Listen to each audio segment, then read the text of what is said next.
nk'uko mubireba imbere yanjye mpafite ibumoso ji itunganyije mu mutobe w'amashu, iburyo bwanjye nkagira wine cyangwa se divayi itunganyije mu mutobe wa ryashu tuwuvanzemo n'uw'inanasi. Nk'umunyeshuri rero wa kaminuza twakoze ubushakashatsi dusanga ikiribwa cy'ishu cyangirika cyane kandi mu by'ukuri cyifitemo isukari n'umutobe bikenewe bishobora kubyara ibinyobwa bitandukanye.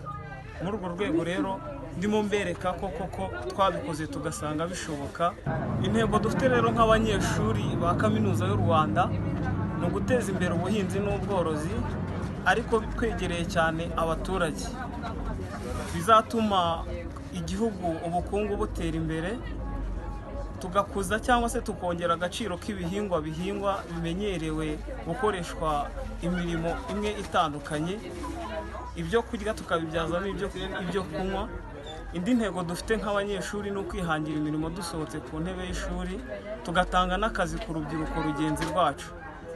Intego dufite kandi ni uguteza imbere ireme ry'uburezi, tukerekana ko ibyo twiga mu magambo bishobora no kujya mu bikorwa.